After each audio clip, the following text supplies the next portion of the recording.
Hi, everybody. Welcome to our first Thursday Night Live in 2022. This is very, very special because this year we've got a lot of lives lined up already. We have our topics lined up, we have our guests lined up, and today we're opening with one amazing guest who is the founder of the Center of Optimism, Victor Perton. Thank you so much for joining us today, Victor. And we also have Naishad, who is from this year going to be leading our lives for the Australian Professionals of Colour community. So thank you, Naishad, for taking on this role with us at APOC, and welcome to the both of you. Naishad, I'll sort of handball it to you, like we were saying earlier, because I would love to welcome you both here, and let's get the show started. Excellent. Thank you very much, Sangeeta, and welcome, Victor. So my name is Naishad Garani. Most of you would have heard my name. If you did not, just go and Google it. I'm the only one in the world with this name and this surname. But it's pleasure. It's absolute pleasure to be here. I'll be, hosting these Facebook Lives on every fortnight. So you'll see this beautiful face every fortnight, 8:30 p.m. Melbourne time, and we'll be talking to some amazing, people around Australia, around the world. And every month, we have picked up a particular topic that we want to talk about. This month's topic is it's a very important, pertinent topic, optimism. And if I can give a bit background story, first time I heard someone's connection popped up on my LinkedIn, which says Optimism Man. I said, I've never heard of that phrase before. Optimism Man. I said, optimism I can understand, optimism man. And like I just so felt gravitated towards it, straight away connected with Victor, and he graced our show a few times last year and the year before, and it was just amazing to learn about this philosophy and the science called optimism. But I won't steal Victor's thunder, but really, Victor, it's an absolute pleasure to be able to chat with you about a subject that is so dear to your heart, and you are a true champion of hope and optimism in this still very strange time. So welcome, Victor. Nishad, thank you so much, and Sangeeta as well. It's a great pleasure. I've been honoured to join your Facebook group, so I've been following and I've been provoking some of your members to express their optimism. So it's terrific to be here today, and I think the work you're doing is so special because migrants and the children of migrants tend to be the most optimistic of people in any country. So if we can actually get people to think about their optimism and harness that optimism in their enterprises, their organisations and their families, they are supermen and superwomen. And we often call optimism the superpower of the 2020s because there's such a negative zeitgeist. There's so much pessimism. The news is full of bad news rather than good news. So the man or woman who can share stories of hope and optimism, and Iger from Disney says that, he says, look, the 2020s leader, is realistic and infectiously optimistic. And Dominic Barton, who headed McKinsey, he said to me, look, it's not the big man or woman making the speech from the front of the stage, that the intelligent leader harvests, connects with the optimism of the team. And because optimism is a state of mind, not the state of the world. So most people aren't optimistic because of a great speech by the Prime Minister. They're not made optimistic by the economy. They're not even made optimistic by the boss at work. For most people, it comes from their heart, from their spirituality, from their family, from their life experience, from their mindset. So if we can help your members develop a few of those habits of the optimist, one of them is just smiling more. Another one is just laughing more. Another one is just changing your greeting. It's really quite easy just to adopt 2 or 3 little habits that turn you into a super leader. Absolutely. And Victor, that reminds me that, what you talk about is that, there's, I think before we came on the show, we talked about the the atmosphere of fear, and how fear really drives people's decision. If I can reflect on, in India right now, one of the biggest thing for children is starting their coding school. By the time they are 6 7 years old, and they, all the parents are asking them to code and become a Python, Java, God knows whatever, and building apps and everything else. And I remember one of the social commentator said a really profound thing. He said, "I'm not against people deciding what to do, but it isn't coming from a place of freedom and hope. It is coming from a place of fear." And fear is being sold to the parents rather than an optimistic future, that if you don't do it, your child will be behind hundreds and thousands of people. Not that if you do it, the child will learn new skills, will be able to adapt to the new future, and even though if he or she doesn't do it, there will still be extraordinary opportunities out there for them.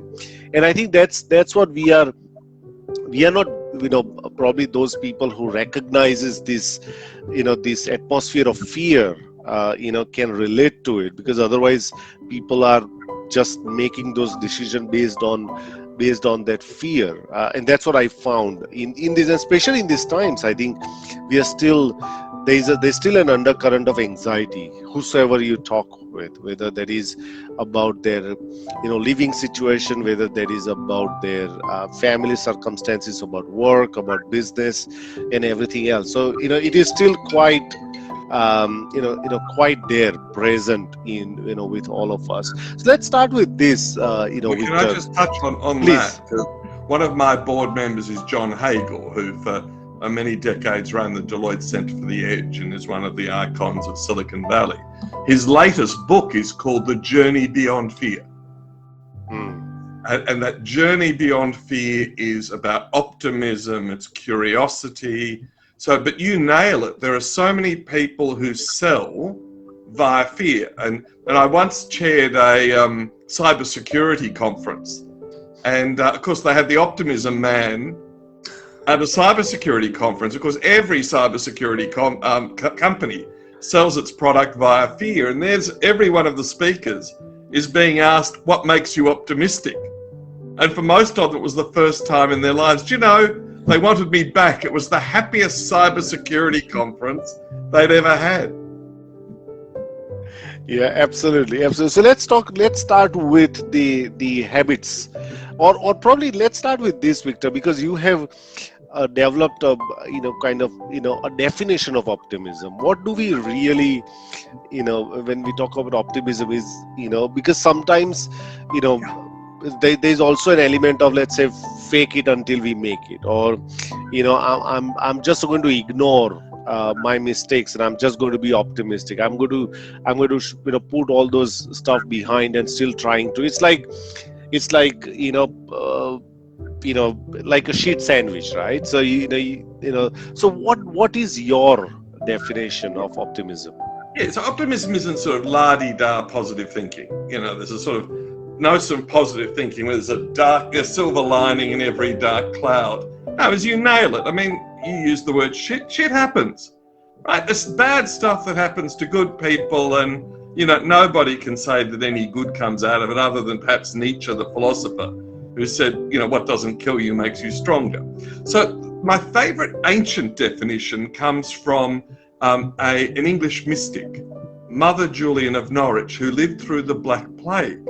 So, the big killer that killed 30% of the English population. I'm not sure how many people in Europe and India were killed, but huge, vast numbers of people were killed by it. And in the midst of that, she wrote her book called The Revelations. And there's a famous phrase in that book, which is, all shall be well, all shall be well, all manner of things shall be well. And that phrase now appears in poetry, in music and the like. It resonates. And so come forward 700 years to the definition that Harvard Medical School uses, the Austrian researchers in this, Oxford. The contemporary definition almost sounds exactly like Mother Julian wrote it. Optimism is a belief that good things will happen and that things will work out in the end. that things will work out in the end. To which John Lennon famously added, anyone know? And if it hasn't worked out, it's not the end. Okay. So it's this persistence that things go on. And my mum was a classic. I mean, she died last year at the age of 92. She could have been shot by the Soviets when she was 12. She could have been shot by the Soviets when she was 14. She could have been shot by the Americans when she was 15. You know, they were all starving after the war. But, you know, and my father died when I was young, and, you know, mum had to work 3 jobs. And, you know, at the age of 92, she was still teaching hundreds of people yoga. So she was a great exemplar to me that optimism doesn't come from everything being good. You know, that the family had to abandon their homeland, every asset, everything. But then they came to Australia, you know, and so many people in your organisation, you know, whatever country they've come from, you know, some come as refugees, you know, where their entire livelihood was smashed to pieces. Yeah. For other people, I always, you know, I've probably made over 100 speeches at citizenship ceremonies. And I always talk about the bravery of someone else who migrates, because you leave all those networks. You leave your family, you leave your friends, and you strike out to a new land. And that's the epitome of optimism. And there's some really interesting studies out of the University of Melbourne on refugee youth. And of course, they're expecting the answers to be, we're miserable, we're prevailed upon. 90% refugee youth in Australia believe they belong to the country. 88% of them are absolutely confident about their career options. And do you know what that compares with the Australian-born population? 55%. No. So the kid of a migrant has a huge advantage over a native-born person. Yeah. So come back to it. Yeah. So believe that good things will happen and that things will work out in the end. Yeah. Yeah. Excellent. It reminds me of, I met one of the... you know, for instance, you know, the evidence now is astonishing. You know, Harvard, the American military, and Boston University did a huge study on the causes of healthy longevity, living to 85 in good physical and mental health. You know, they expected it to be wealth, they expected it to be income, they expected it to be genetics, geography, but you've guessed it because I'm quoting it. The key to healthy longevity was optimism. And then the American Heart Association has actually made astonishing findings on the close connection between optimism and protection from heart disease and recovery from heart disease. And in fact, I've been doing work with some of the Epworth doctors and the like, because cardiologists are now not only using the tools of optimism to keep themselves sane during COVID, but actually using it to help treat their patients. Yeah, that's interesting. You talk about tools of optimism. I'm really keen to hear a bit more about that. Like, what do you mean when you say tools of optimism? So we've identified. So it's like everything, like every change in life. It's adopting habits. And the easiest habit, although in these mask days, that the first one is smile. So everyone who's watching, just check in on your own camera. You know, a smile is astonishingly powerful. And smiling at strangers, smiling at family. One of the funny stories that came out of that cybersecurity conference was the chairman of one of the cybersecurity companies realized he hadn't been smiling at his kids for months. You know, he'd been so stressed by everything. And of course, after about 4 days, the kids said, "Will you stop that bloody Victor Perton smile at us?" So walking down the street, just saying hello to people, smiling at people, is astonishingly powerful. But it's so easy to forget when you've got 2 earbuds in your ear and you're looking down at your phone or you're worried about stuff. So the first habit to remember is to smile at people. And I was lucky enough to be in audience with the Dalai Lama recently. And he said his secret was to smile and say hello to everyone. So if people can just adopt that simple thing tomorrow when they're on their morning walk, or Nishad, if there's anyone in your office, always smile at them. Number one, and that's a Dalai Lama secret, but it's very closely connected to optimism. And then the second one, we've already been doing it, is to laugh more. Bishop Tutu, who's died recently, he said, God's commandment is to laugh. And you think of him in ordinary conversation, there was always laughter. And, the Dalai Lama, sort of at the end of every second sentence, there's a little laugh. But more laughter, whether you include it in conversation, whether you tell more jokes, whether you watch more humour. The third one, and this is one where your members can really make an experiment starting tonight or starting tomorrow, is stop asking people, how are you? It's a bit like, are you okay? Yep. So if you think about the average Australian and you say, g'day, how are you? What is the normal response? Not bad. Got it. Not bad or not too bad. And we say, do we ever say, oh my God, what's wrong? It's a wasted question, wasted answer. So we've done this in prison. I recently did a radio interview in New Zealand, and the announcer said, I have been plagiarizing this man for the last year. And this is what he'd been doing. So instead of saying, hello, how are you? Try something like, hello, what's been the best thing in your day so far? Or Monday it might be, what was the best thing on your weekend? Whatever comes natural to you. But you remember, 65% of Australians, whether they're born in Australia, whether they're migrants, whether they're kids of migrants, answer not bad or not too bad. Whereas if you say, what's been the best thing in your day? The first time they will stare at you. Sangeeta, they will think you're something double Dutch or something. So you'll have to repeat it. It's a bit like an Australian going to Louisiana and trying to order in a McDonald's. They can't understand you because you're speaking with a different accent. So now when you do that, 80% of people will answer with a story of joy and optimism. And I was recently in a supermarket, and the lady says, what do you do? And I said, look, I do this, and why don't you try this as an experiment for the rest of the day? And she looked a bit doubtful. And so there were people standing behind me. And I said, look, we're just doing an experiment. Can we ask you what's been the best thing in your day? And it was a daughter looking about 11 or 10 and her mum. And the little girl lit up and she said, I got 82 for my test today. And it goes, she lit up, her mum lit up, the people behind them lit up, the people in the two queues lit up. And of course I said, what was your exam? And she said, maths. And so of course this joyful thing was not just my interaction with this little girl, it was this whole group thing. So if there's one thing your members can take away from this, it's remembering if you ask how are you, it's a wasted question and a wasted answer. But if you ask something like, g'day, what's been the best thing in your day? It gives an extraordinarily positive thing. And then the fourth one I'd give you is the question that we ask. And we ask everyone from the president of Taiwan to the prime minister of Papua New Guinea. I've asked women digging ditches in back roads in India.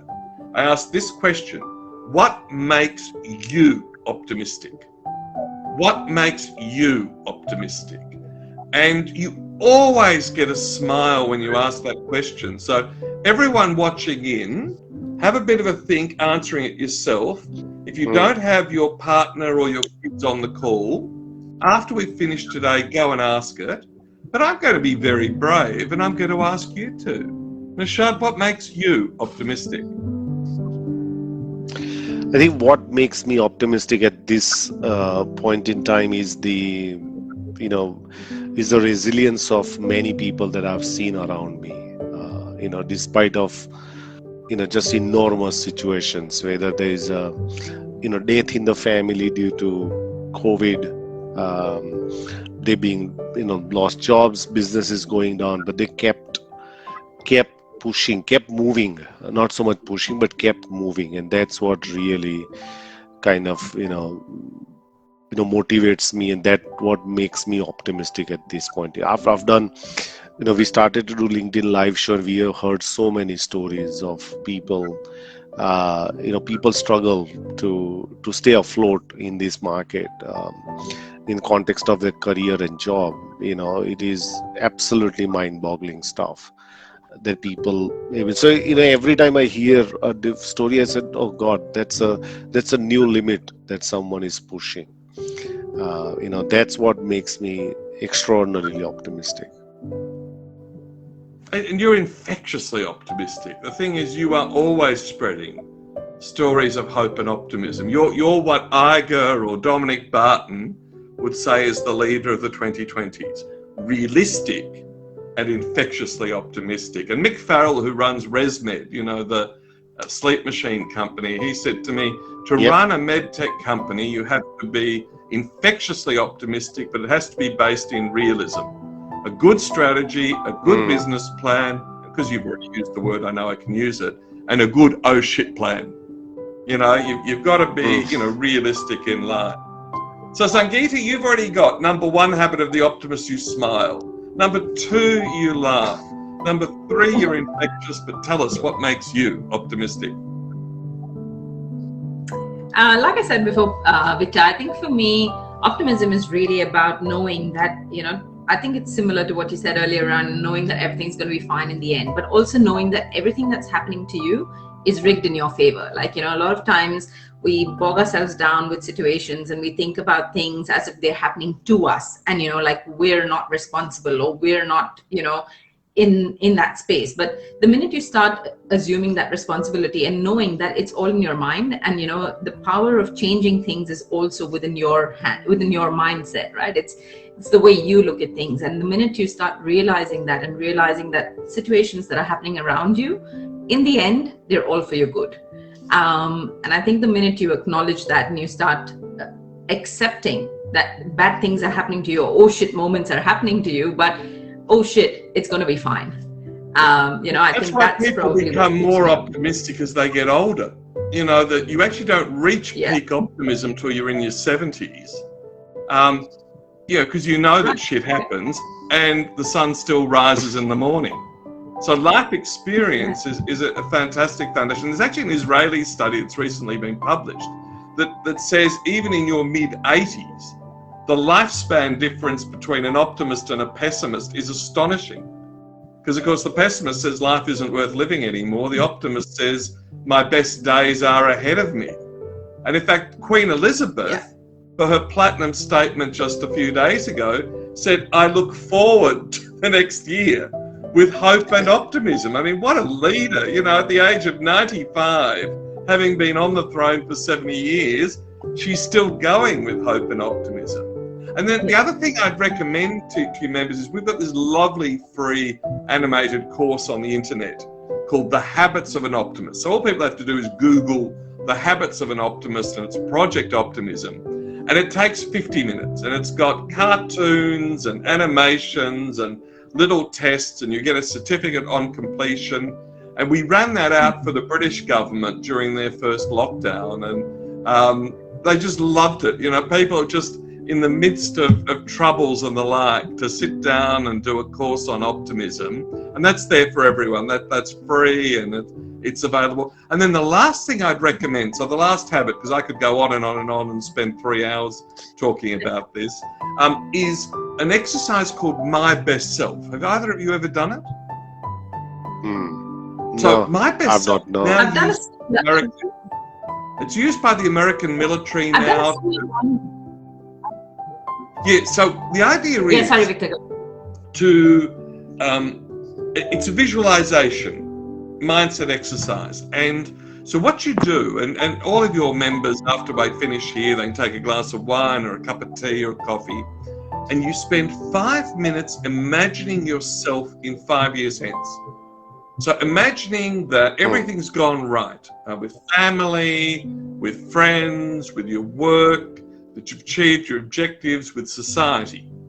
And then you sit down and you write for 10 minutes. And just on a day in your life in 5 years hence. And you might want to be on holidays in Italy, or you might want to be at work and making a difference. You might be traveling with the kids, whatever, but spend 10 minutes writing about it. And then afterwards go for a walk or have another cup of tea or a drink or a gossip. But the evidence, scientific evidence on this one is it lifts your spirits immediately. That visualization of you as a powerful person in 5 years' time. And you keep coming back to it in your mind for weeks. And so we recommend you do it every 3 months. And we did it, normally I've always recommended it as an individual practice, that each of you finds a quiet spot. But on the 31st of December, I did it with 25 people via Zoom, and they were in San Francisco and Seattle and Melbourne, and we all did it together. So I did a 5-minute meditation on imagining yourself 5 years hence, 10 minutes of writing. And then I said to them, look, does anyone want to share anything? Well, all 25 wanted to share something of what they've done. So maybe on another occasion, if we use Zoom to gather your members or whatever, we could actually do it as a group exercise with members, or they're welcome to join us. I'm going to do it every change of season now. 1st of March, 1st of June, 1st of September, we'll be offering it. But it's a really wonderful exercise, whether you're 80 or 8. Yeah, agree. And this is because it just makes you more creative. Makes you think about, because suddenly you come to a realization that okay, I'm not for a moment I'm not looking what I have failed to do, but for few minutes I'm going to be looking forward. I want to create something.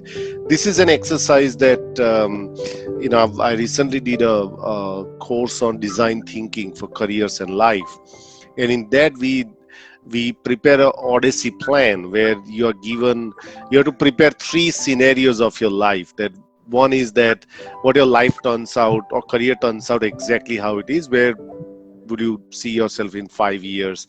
Second is, what if that doesn't work out, what would you do? And the third is, what if money and social status is not at all a concern for you, then what would you do? And then we all did this exercise. On the Center for Optimism. Yeah, isn't it? And then people were just absolutely, and the last one where you are free of all the shackles of what the society thinks that you make a successful person, and then you remove that, and then people were absolutely amazing to create something, that they find that, he said that, look, most of the people continue the default way, but doing this allows you to ponder and say, maybe this is possible. It may, even that itself sometimes is enough for you to think a bit differently, or to pull you into things, pull you in, towards that brighter future. So that's what I found this similarity in that one. One of the things that, Victor, I definitely want to ask you, and a lot of our members, want to become leaders, or there's a lot of people are leaders in their own vocation right now, whether they are managers, whether they're team leaders, and they want to really scale the career. One of the things that you talk about is infectious optimism as a leader. Can you elaborate on that one, and what people can do? Because it's obviously, this has been tough time for leaders as well, managing team, just not managing, but continue to get them to be excited, looking at their well-being, looking at if their family is doing okay, looking at if their kids are okay or not. So it's a very complex management as a leader or manager now. Can you share us your ideas, and if there are any habits that people can to become infectious optimistic leader? Yeah, so we actually, the Centre for Optimism actually came out of another project called the Australian Leadership Project.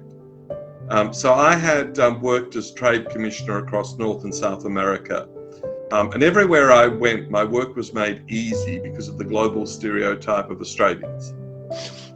Right? The Americans, the Brazilians regard us as relentless optimists. And so whenever I knocked on the door, it was, God, we love hearing that Australian accent. Would you just keep talking? And it didn't matter whether it was the chairman of Alcoa or Caterpillar, or it was a truck driver on Route 66. So, it was wonderful. You know, we do all sorts of, people would come to our trade shows and the like just to hear Australians. And then after that, I joined the Prime Minister and the Treasurer on the Australian G20 presidency. And at that super elite level of presidents, prime ministers, Prime Minister Moldy, there's a beautiful shot of the two of us where he said, we've got a particular joint friend, and he said, she'll kill us if we don't have a joint photo.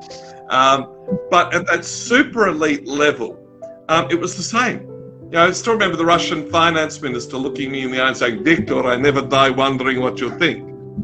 and so again, that's super, we ran the best G20 ever in Brisbane because of our Australianness, by having barbecues rather than formal dinners and drinks on the beach, and it was just casual and fun. And then I came back to Melbourne and I was astonished by the negativity around leadership.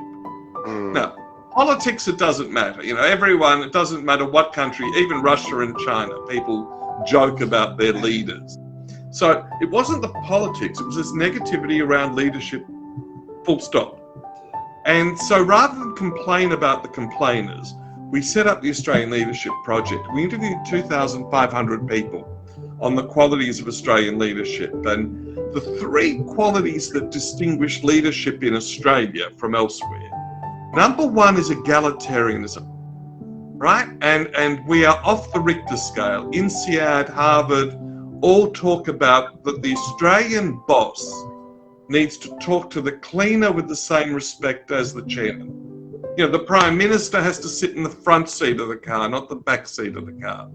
So egalitarianism, anyone who's leading in Australia, you know, and even if you've got to fake it till you make it, expressing that interest in everyone, walking around the office, even if you don't particularly care what person in number 102 corral is doing, make it look like you care. And one of the great leaders in Australia was actually a refugee, Gustav Nossel, who was the head of Walter and Eliza Hall. And the scientists there tell me that even 20 years after he had retired, he would come back in and still not just remember the name of the worker, but their children. You know, how is that boy of yours? How is that girl, Sophia? So, number one is this egalitarian nature. Number two is self-effacing humour. Now, you know, people who move from India and the like, self-effacing humour is not natural. Right? In China, they think you're mentally ill if you're self-effacing. So, I mean, obviously, there's a bit of manner and, you know, oh, leader, you are a better leader than me. But that's more abeyance rather than self-effacing humour. So, developing some really good jokes that are still acceptable in today's correct society. You know, have jokes at hand, you know, think of funny things to say. So, oh my goodness, you know, whenever I talk about health, I sort of point at my tummy and say, well, I haven't been particularly successful at losing weight. And then the third element of Australian leadership is no bullshit, plain speaking. And, you know, as the Russian finance minister, now we are mocked for that in some parts of Southeast Asia, but it is one of the things that endears us around the world. And so if you're thinking about being a leader in Australia, if you can combine those three facets, egalitarianism, self-effacing humour, and no bullshit, plain speaking, you will be a superman or superwoman. Now, that's not always easy and it needs lots of practice. Now, when you think of those are the three habits, you two both exemplify it. We know hundreds of people like that, and that's why Australia is such a prosperous country. So at the end of that Australian Leadership Project, I was still left bewildered at the negativity. You know, compared to the rest of the world, there's 25 million people, we've got a top 10 economy, we're knocking on the door of the G8, we're bigger than Russia, we're an energy superpower. Why are people so miserable? And I was giving a speech at the Global Integrity Summit on the last session after 3 days of misery. And I changed my speech to the case for optimism. And it just lit up the room. And so if you think about today, you know, where optimism has crashed, in Canada, in Australia, and New Zealand. Mental illness has doubled. So the number of people in Australia who are now medicated for anxiety and depression has doubled in the last 25 years. And the tough stuff for bosses is that, obviously, Sangeeta, you're much younger than Nishad and me, but what we used to call performance management, giving a worker clear and explicit feedback and offering them ways to improve, that's now called bullying, in workers' compensation claims. So it's tough stuff. And so my revelation, which was in part came from McKinsey, in part it came from people like Disney and Mick Farrell, and we've now interviewed 15,000 people on this question, is the boss has to be infectiously optimistic. But it's not la-di-da speeches, it's actually asking the people. So an experiment, we don't have a huge audience today, but people will be watching us online and watching later. Is tomorrow when you're hosting your board meeting or you're hosting your exec meeting, ask the question, what makes you optimistic? Now, one of the things that really, again, we've used the word shit a few times. So one of the things that gives me the shits at Australian meetings is this what's been keeping you awake at night? Now, of course, I'm a man. Any woman who's married knows that all men fall asleep the moment their head pillow. Nothing keeps me awake at night. And I always say, why are you asking that question? And it was lovely. I was at Circular Quay having a coffee early in the morning, and no person. I was sitting on my own, so this other poor fellow was sitting on his own next to me, and of course you can't escape me chatting away to you. And he was from Singapore, and he was saying to me, every Monday morning he gives a rah-rah talk to his team, and by Monday afternoon it's worn off. And I said, have you ever asked them what makes them optimistic? And of course we swapped cards. He rang me up a week later and he said, I'm going to do this every month. The sustained benefit of asking your team what makes them optimistic. And you mustn't be surprised. So we did one for an organisation in Melbourne that's having trouble getting the workers back to the office. And they were hoping that my optimism was going to help them all, jump onto the tram and head back to the CBD. And so I did what we, normally do, and that's go round the table and ask everyone what makes you optimistic. And we got to this lovely lady and she said, my garden and my pets. And of course, you're thinking, well, if it's my garden, I'm not going back to the office. And I said, of course, what are your pets? And she said, a dachshund, a canary, and a rabbit. And I said, God, does your rabbit come in the house too? She said, does yours watch television? And I said, well, of course, mine actually switches on the television control. She doesn't like Rick Stein when he does French, rabbit recipes, but vegetarian cooking is pretty good. But you could see that, so the boss at the end of it was really clever. Right? Because he said to me, oh my God, all I ever talk to these people about is their work and their projects, and they're doing great things for the state of Victoria. I've never talked to this woman about her garden. I didn't know she had a pet. So this notion of actually getting around and not being so arrogant to think that people are going to be optimistic because of your great speeches or your motivational leadership. As I said, Dominic Barton at McKinsey is now the Canadian ambassador to China, right? Doing the really tough work of getting the Canadians who are out of jail, or in jail, out of jail. But he was really strong on this, unlocking the optimism of the team. And I did one of the top 5 ASX companies. So for those who don't know, that's the stock market in Australia. One of the top 5 got me to come and do an optimism speech. But they had the CEO do the opening speech and me do the closing speech. And do you know what the criticism was from the team? We should have been other way around. The second scene of optimism, and then the boss is going to give his speech, and everyone's going to be thinking, what are the opportunities? God, this guy's intelligent, he's bright. What he's telling us, I won't name the products because it would give it away, but it was really interesting. The workers understood that optimism comes from the heart. Optimism comes first. From optimism comes good strategy, good business plans, innovation. You can't be an innovator unless you're optimistic, and you can't be resilient unless you're optimistic, unless you believe that persisting will lead to a better result.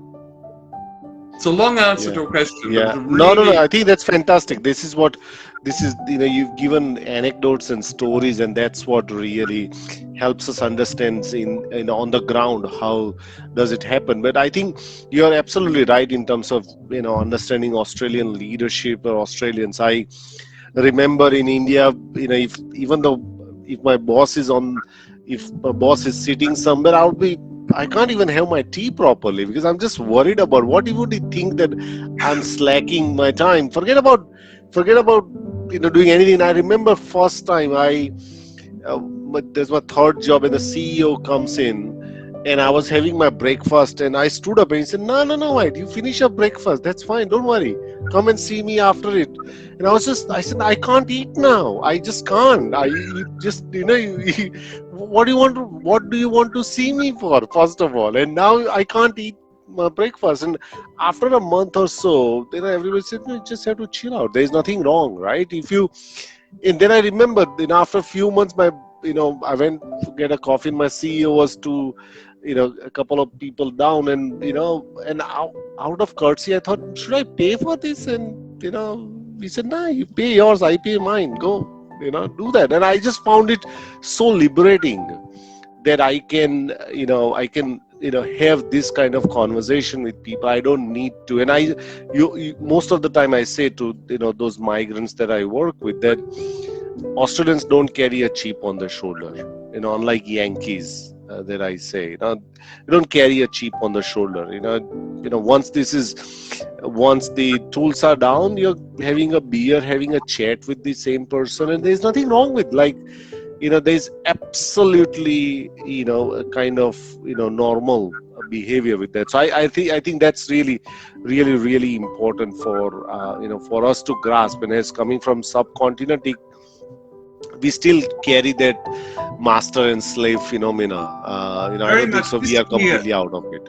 Yeah, the last year I've had some students from India doing internships because normally they would have to do it in a business close to home, but because of COVID, they were able to do it. It was interesting how subservient they were compared to the Australian student. It was, Mr. Perton, can I do this? And I'm saying, well, I expect you to do this. This is what I want you to do. And there was so much conditioning to me, ex-member of parliament, all of this, I'm a figure of great authority. And I'm used to my teenage kids who, I'm a raving idiot compared to that. That's really important. And as I said, the Gus Nossel stuff really resonates, because Gus was a refo, he had a strong accent. But it was that endearing quality of remembering people's names and the names of their kids. And nothing more important to remember. And oftentimes when I catch the lift in modern buildings, it doesn't matter whether obviously you're Australian professionals of colour, but it doesn't matter whether the young person is coloured or uncoloured. They're on the bloody phone. They're not making eye contact with the people in the lift. And of course, I always say, and hello, how are you? And what's the best thing in your day? And of course, they don't get troubled by it. And it's a superpower if you're the person, like you're doing now, smiling, laughing.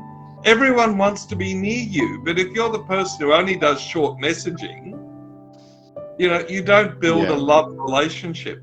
Although the walking around is a funny one. I have one of the interviews I did for the Australian Leadership Project was a very famous lawyer who'd started his work in a mining company. And his boss was meant to give a speech to the Australian Mining Conference. And they asked him to speak on leading through walking around. And so he got his staff to research every paper on leading walking around, and they wrote this brilliant speech, and for the 3 months before the speech, he was walking everywhere and asking people about their kids, and the morale in the office, you know, because they measured the morale, went up like a skyrocket. Because he gave his speech, and then did he keep walking around? So it's got to be a sustained, genuine thing. You know, you've got to learn to love to, and most people do. You know, once you get used to, you know, those conversations with strangers. And learning to love conversations with strangers. So particularly, you know, when I was commissioner of the Americas, I was a salesman. It was quite funny because back here they said, "Oh no, he's our representative and he's our chief." I said, "Look, if you want marketing, you know, you can pay someone $80,000 a year back at home." I said, "My job is to be a salesman." And there was one time I was, I caught the lift. It was only 7 stories down in the Lexington Avenue Marriott. But in those 7 floors, the bloke opposite me, I found out he was a great mate of one of the Australian business people. He loved playing golf, and he worked for one of the biggest banks in America. As a result of that conversation, I was able to present to his chairman 3 months later the case for investing more in Melbourne. So one of the things I'd say to anyone, whether they're already a leader or whether they're aspiring to be a leader, don't waste those 3 minutes in the lift. Don't be offended if the person sort of looks at you as if you're a Martian when you start the conversation. But most people are overjoyed, you know, even if you're on the tram, you know, and that, you know, the boy or the girl or the old man opposite you, even if you just ask them a question about the weather or how they are. And it again comes back, when you think who is one of the most beloved people in the world, it's the Dalai Lama. And the Dalai Lama, even in the height of his powers, says hello to everyone and smiles at everyone. And that's, and in fact, we did, I think I've shared this with you before, Nisha, we did one of our Optimism hours with a bloke who's an artist in Sydney. And he's my age, but 5 years ago, he was nearly dead from drug addiction. Oh, wow. You know, a horrible cocktail. But he was, his friends family got him into rehab. And as he was, his business is in King's Cross. And there was one day he's walking down the street and everyone's smiling at him. Being a typical man, you know, he's wondering, you know, do I have spaghetti on my shirt? Is my fly undone? And in fact, it wasn't. In his recovery, he was so happy. He was smiling at them and they were reflecting the smile back. And, you know, it's just so central to happiness and optimism. And again, when we come back to it, you know, the secret of success in 2022 is optimism. Because, you know, if you listen to the news, you're going to be brought down. Oh, yeah, if you absolutely. listen to people saying, not bad or not too bad, you might just think they sound brain dead when they say it. You know, and my poor people in the supermarket, they've got used to me. When they say not bad, I say, surely you've got higher standards than that. Excellent. Victor, look, we could sorry. Go ahead, There's a question here from the audience. I do want you to take it just in the interest of time.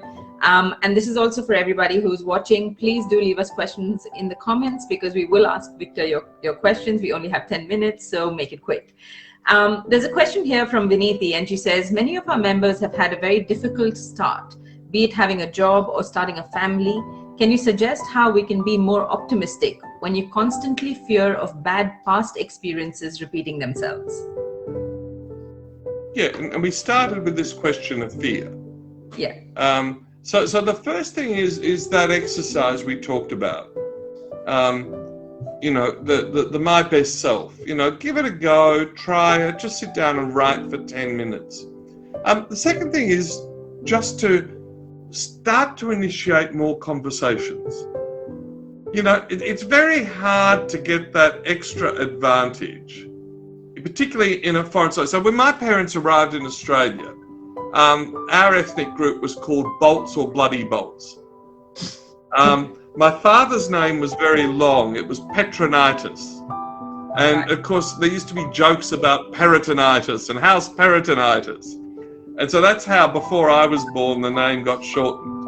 So, and I think that's true of any country. You know, when you move to China or the Japanese just think you're crazy if you're a migrant moving to Japan. So I think any migrant, and particularly if you've got a bit of an accent or the like, you tend to be shy about it, but other people find it lovable. And so it's that bit of courage about having more conversations. It's talking to strangers. It's instead of staying home, and oftentimes Asian students will have these noodle packets, and eat in their room rather than go out into the quad or go out and sit on the street. So for me, the great men and women that I've met are the ones who are really good at meeting new people. And I've got a particular friend in Sydney. He's a multi-millionaire many times over. And when he comes to Melbourne, he goes to a restaurant called Florentino. People might know it's in Burke Street. What it's famous for is its tables outside. And you sit at one of those tables, and people you're acquainted with come past, and you just say hello, or you start conversations. And there was a guy who was the ombudsman in Melbourne who lived in Carlton. And every morning, everyone knew that he would be at 7:30 in the morning. He would be at a particular cafe, and you could come and ask him anything. So I think for most people, it's breaking that shyness barrier. And I'm happy for people to give me a buzz. I mean, I'm pretty brutal to some of my friends, who complain that there's no opportunity. Yeah. There's lots of opportunity, but sometimes it can be tough. When my parents talk about, coming to Australia in 1950 when, law degrees, medical degrees from Europe were not recognised. Yep. You went from being a professional to working in a factory. But again, Australia's not unique in that. I think that's true of every country. So it's people understanding that they've been courageous already in moving countries. That their kids are going to have great opportunities. Absolutely. We can do a session on this at some point. Absolutely. Live. Why don't we do some groups of 5 or 10 at a cafe and talk about something? So one of the differences, obviously, in Australia is people expect you to look them in the eye. Right? And there are some cultures of colour where looking in the eye is an insult. Yep, absolutely. Or it's not appropriate to the junior person. So in Australia, you've got to get used to looking people in the eye. Yep. You've got to get used to smiling directly. You've got to get used to speaking to them before they speak to you. Yep. So those bad experiences, I mean, when I was a young man, as I said, I came from a refugee family. I hadn't gone to the best school in Melbourne. I didn't have the networks of wealthy people, but I wanted to be a lawyer. I had to put in 100 applications for articles, which was a lawyer's apprenticeship in those days. I got 50 rejection letters. I did 25 interviews. And it was the 26th interview that I got the job. So I never think of things as coming easy. And coming from a refo background myself, right? We've got to work that little bit harder. Absolutely. But once we get through the door, we're more likely to succeed.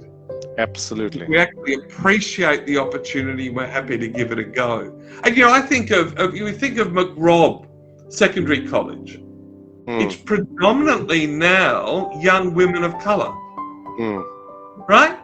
Because they're working harder, they're working smarter, and they go from McRobb to medical school, law school, science school, diplomatic school. So I think, for the migrant of colour, you've got to look at this as the land of opportunity. And, having lived in Silicon Valley, nearly 50% of the CTOs in Silicon Valley are born in India. Yep. I wouldn't be surprised if it's the same statistic in Australia. Yep. Well, on that absolutely optimistic note, Victor, I want to thank you and thank you for staying up, and sharing your infectious optimism with all of us. And yes, please go ahead and connect with Victor on LinkedIn, and also check out the Center of Optimism and the Project Optimism, because there are heaps of tools and everything available. And if you can also write what makes you optimistic and send it to Victor, Victor will will make you famous on Twitter, LinkedIn, and Facebook, because he loves to share people's definition of what makes you optimistic. So, on this optimistic note, Victor, thank you again for coming along and sharing your anecdotes and stories. And we look forward to chatting with you soon. So, thank you again. Well, whatever I can do, I just think you guys are doing a wonderful job. I just love the ethos of APOC. You're a wonderful group of people. So whatever I can do to support you, you have my commitment. So thank you for having me join you on this. And this is my first ever Facebook Live. So I think Naishad's first one hosting too. So well done, both of you, I guess. We did well. I think we survived. We did it well. Yeah. And thank you, Victor. Really, thank you so much for your time. And we will take you up on the offer to, do some sessions again, because I think you've shared some amazing stories, and I think the audience will really benefit from your experience and from your insights into this. yeah, particularly if we do it physically. If we actually get people in the same room looking at each other, and that'll be the way to do it. So thanks, guys. Thank you. I'm holding onto this sign behind me because this huge dog is just walking past and knocked the prop out. All right, thank you very much, and thank you everyone. We will see you again in a fortnight. We are still going to stick with the optimism, theme. We are speaking to a dear friend of mine. She's a counselor, and we are going to still talk about hope and optimism on, I think, 24th of February at 8:30 p.m. Melbourne time. Until then, have a great rest of the week, and we will see you soon. Bye for now.